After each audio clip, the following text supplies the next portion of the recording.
अभी मेरा नाम महबूब शाह, मैं कांदिवली दामू नगर में रहता हूँ। दूसरी बात क्या है कि अभी मैंने कुछ अभिजीत राणे साहब को हम लोग ने मीटिंग किए, बोले ये तो हम लोग ने जो मदद की है, जैसा कि हर रास्ते में हमें पुलिस वाले रुकाते थे, डंडे मारते थे, लेकिन हमको एक पेपर बना के दिया गया था कि हमने गाड़ी के आगे लगाए थे कि उसके अंदर कुछ राशन थे, चावल थे, दाल थे, तेल वगैरह, कुछ राशन के जो चीज़ें थे वो हम लोग पहुँचाते थे और उनको उनके घर तक, गली तक पहुँचा के उनके घर तक देते थे। और अपंग जो होते, जो अंधे लूंगे, जो बहरे जो होते ना अपंग लोग, उनके तक भी हम लोग ने पहुँचाए और उनके लिए तो हम लोग ने ज़्यादा कुछ किए। और दूसरी बात, अभी मैं अभिजीत राणे साहब को वो भी एक बात बताया कि अभी हम लोग रिक्शा वाले, टैक्सी वाले जो है, शुरू से रिक्शा लाइसेंस बैच लेके चलाते हैं, तो हमारे लिए भी आगे कुछ सरकार से कुछ हमारे लिए भी विनती करे कि हमको, जैसा कि जो कामगार हॉस्पिटल के लिए जो सरकारी नौकरी के लिए होता है उनको कार्ड मिलता है, या उनको कुछ मतलब दवाखाने में उनकी फैमिली के लिए मिलता है, तो हमारे फैमिली के लिए भी हमको कुछ करे, हम रिक्शा वाले के लिए भी कुछ करें। कुछ हमने ऐसा अभिजीत राणे साहब से भी वो बात की है। और जैसा कि हमको कार्ड बना के मिले तो हमारे बाल बच्चे, माँ है, बाप है, बीबी है, तो उनको कार्ड में कुछ 1-1 लाख रुपया कुछ होता है। जैसा कि कोई ऑपरेशन करना है तो छोटा मोटा भी 50,000 लाख रुपया होता है, तो हमको भी कुछ कम करके मिले, तो हमको भी ऐसा कार्ड मिले तो हमारा कुछ ये हो जाए ना। नहीं तो रिक्शा चलाने से किसी की कमर दुखती है, कभी किसका पैर दुखता है, तो कभी किसका पेट दुखता है, तो उनकी उम्र ऐसी निकल जाती है। तो आप लोग से भी विनती में बताएं। बोले तो रिक्शा वाले की मदद करने के लिए कोई नहीं आया आगे। और हमारे यूनियन के जो धड़क यूनियन के अभिजीत राणे जी है, वो हमें कुछ राशन दिए रिक्शा वाले लोगों को देने के लिए। उसमें मैं और हमारे बोले तो मैं रिक्शा जयकोच यूनियन का अध्यक्ष हूँ। मैं और मेरे रिक्शा चालक सब मिल के, हमारे रिक्शा वाले विरार तक रहते थे, वो हमारे सब रिक्शा वाले कार्यकर्ता कुछ मिल के, वहाँ जो मेंबर हमारे विरार में रहते थे, विरार तक हमने अभिजीत राणे का दिया हुआ राशन हम लोगों ने वहाँ तक पहुँचाया है। मैं धड़क यूनियन का शुक्रगुजार हूँ कि हमारे राणे साहब ने जो काम किया कोरोना काल में, यहाँ की सरकार भी ने वैसा काम नहीं किया। जो रिक्शा वालों को हर चीज़ की मतलब क्या है, कोरोना काल में पैसे के से लेके राशन की समस्या को राणे साहब ने हल किया, सबको दिया। और मैं ले जाके सबको मतलब कोरोना काल में लेके सब हमारे मतलब रिक्शा वाले भाइयों को मैं जाके वितरित किया। इसके लिए मैं उनका हार्दिक अभिनंदन करता हूं और सोचता हूं कि ऐसे धड़क यूनियन बम्बई में अगर कहीं ज़्यादा से ज़्यादा में अपना विकास करें तो बहुत अच्छा है, क्योंकि कोरोना काल में हम लोग का मदद करने के लिए कोई आगे आया नहीं, रिक्शा चालकों के लिए कभी कोई पूछा नहीं। मैं न्यूज़ में सुनता था कि भाई चलो दिल्ली में है, वहाँ की सरकार रिक्शा वालों को 5-5 हज़ार रुपये का मतलब दे रही है, लेकिन यहाँ की सरकार हमारे रिक्शा भाइयों के लिए उनकी क्या हालत है, वो कैसे जी रहे हैं, इसके बारे में यहाँ की सरकार ने कभी सोचा नहीं। मैं यही चाहता हूँ कि भाई अभी भी समय है, सरकार कुछ इसके बारे में सोचे। हम लोग बांटते थे।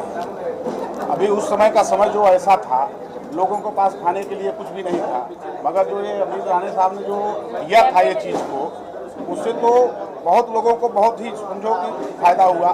कम जो है नहीं कुछ तो 10 दिन 15 दिन खाने के लिए तो कम हो गया था।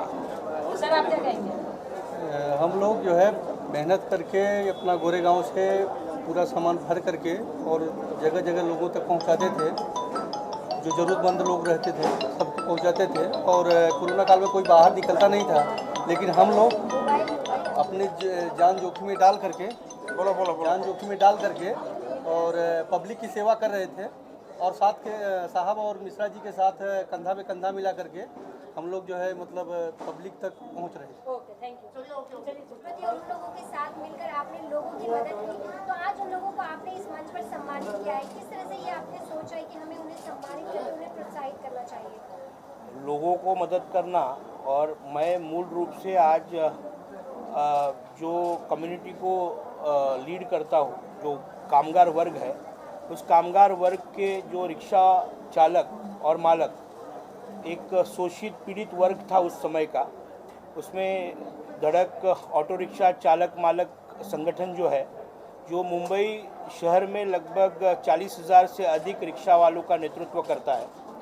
और बहुत कठिन समय से ये रिक्शा चालक मालक उस वक्त में गुजर रहे थे।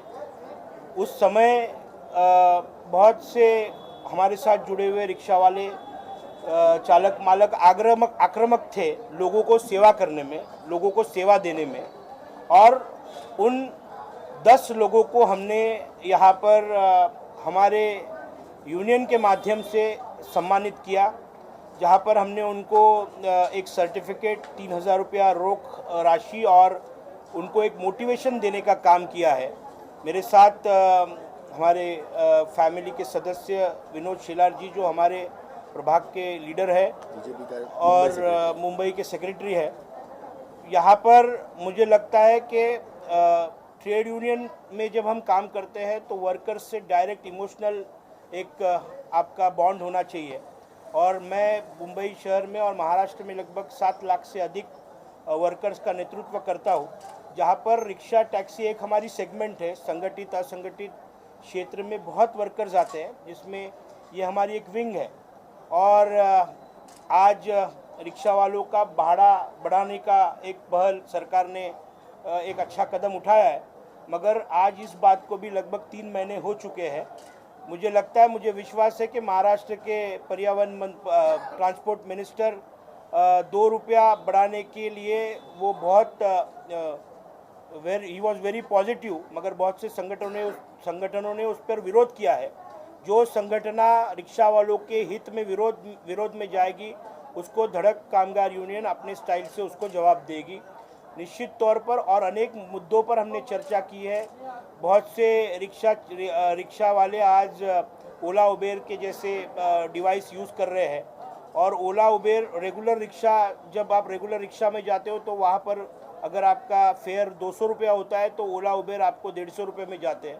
तो ऑटोमेटिकली जो कस्टमर होता है वो जो सस्ता मिलता है उसको प्रेफर करता है। तो हमारी मांग है कि अगर आप ओला उबेर से जाते हो तो जिन रिक्शा वालों को ओला उबेर का डिवाइस यूज़ करना है तो आप ओला उबेर का ही डिवाइस यूज़ कीजिएगा।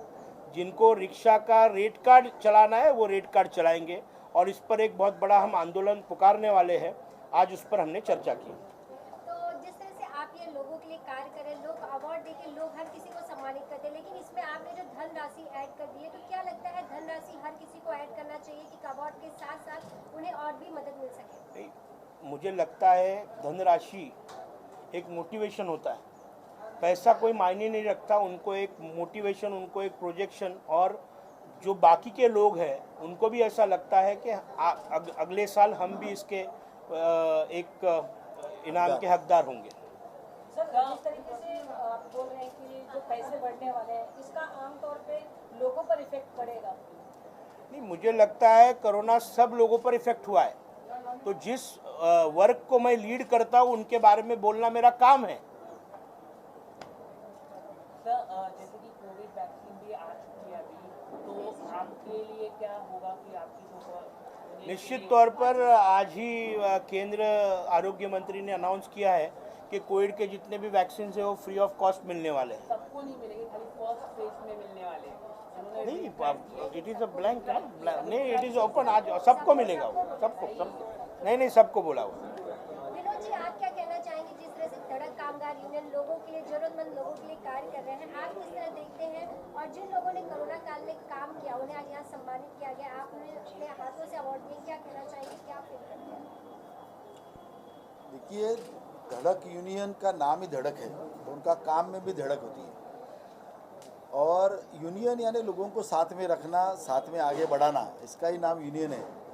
और संकट के समय कोरोना में पूरी दुनिया जल रही थी, तब मुझे लगता है धड़क यूनियन के सभी जो मेंबर्स है वो लोगों को अपने मंजिल तक लेके जाने का काम कर रहे थे। ये बहुत बड़ी बात है। जब लोग घर से बाहर नहीं निकल रहे थे, बसेस बंद थी, ट्रेन बंद थी, उस वक्त हमारे रिक्शा वाले लोगों को अपने मंजिल तक लेके जा रहे थे। तो ऐसे लोग जो ऐसे संकट के समय लोगों के लिए आते हैं, उनकी पीठ थपथपानी चाहिए, उनको मोटिवेट करना चाहिए। मैं अभी एक भाषण देके वही आया, वहाँ पर मैंने कहा कि जो लोग जो खुद के लिए जीता है वो निरंतर मरता है, जो खुद के लिए जीता है वो निरंतर मरता है, और जो लोगों के लिए मरता है वो निरंतर जीता है। तो ऐसे जो लोगों के लिए मरने वाले जो लोग हैं, उनको ध्यान में रखकर उनको मोटिवेट करने की आवश्यकता है। और यह पहल मेरे मित्र अभिजीत राणे जी ने की है, बहुत ही काबिल तारीफ है। इन सच पूछे तो मेरे मन में ये था कि महाराष्ट्र सरकार ने इन रिक्शा वालों को, टैक्सी वालों को लिए कुछ न कुछ करना चाहिए था, ये मांग भी थी, लेकिन दुर्भाग्य से इस महाराष्ट्र सरकार ने वो किया नहीं। कई अन्य राज्यों के सरकार ने अपने यहाँ जैसे किसानों को थोड़ी थोड़ी मदद करते हैं, वैसे ये ट्रांसपोर्ट के क्षेत्र के किसान हैं, उनके लिए मदद उन्होंने करनी चाहिए थी। लेकिन मुझे लगता है आने वाले दिनों में इस विषय को अभिजीत जी लेंगे, हम उनका समर्थन करेंगे। तो विनोद जी, आपने कहा कि महाराष्ट्र सरकार ने ऑटो रिक्शा चालकों की मदद नहीं की है, मतलब बाकी लोगों की मदद लगता है आपको की है, खाली रिक्शा चालकों की मदद नहीं की है? नहीं, वैसे कोविड के बारे में महाराष्ट्र सरकार ने जिस तरह इस विषय को हैंडल किया, मेरी बहुत सारी शिकायतें हैं, लेकिन ये प्लेटफॉर्म नहीं है, ये प्लेटफॉर्म सिर्फ यूनियन के लेवल तक है। नहीं तो महाराष्ट्र में कोविड इस लेवल तक बढ़ता नहीं था जिस लेवल पे बढ़ा है, और मुझे लगता है थोड़ा इसको हैंडल करने में थोड़ी कामयाबी नहीं मिली है इनको। बहुत सारे फ्लॉस थे, अनाज बिनाज भी वक्त पे लोगों को मिला नहीं, आईसीयू मिलने चाहिए थे तब मिल नहीं रहे थे, एडमिशन्स मिल नहीं रहे थे। अभी तो कोविड सेंटर सब खाली के खाली पड़े हुए हैं, तो किसके लिए बनाए, अभी उसके विषय में मैं कभी बात करूंगा, उसमें क्या क्या हुआ वो सब एक अलग टॉपिक है। लेकिन हमारे बहुत सारे ग्रीवेंसेस महाराष्ट्र सरकार के विरोध में इस विषय के लिए है। आप क्या कहना चाहेंगे कि जिस तरह से धड़क कामगार यूनियन द्वारा पहले तो लोगों की मदद की गई, लेकिन उस दौरान जिन लोगों ने काम किया उन्हें आज सम्मानित किया जा रहा है, आप क्या कहना चाहेंगे? जरूरत था ये एक बात की, में आज कोरोना के तरफ में देखते हुए बहुत लोग परेशान था। आज कोई भी ट्रैफिक नहीं था, जाने के लिए कोई भी रास्ता नहीं था, तभी जिस लोगों ने काम किया है उसको सम्मानित करना, ये तो अपना यूनियन का प्रतिनिधित्व करते हमारा काम ही है। और जैसे ही धड़क कामगार ने जो कदम उठाया वो उसको उत्तेजन देने के लिए बहुत ही अच्छा है कि उसके लिए आगे भी वो सामाजिक काम करके, सामाजिक बांधिल की अपना रख के वो जो काम करे उसको सम्मानित होना ही चाहिए। उसके लिए हम साथ में है।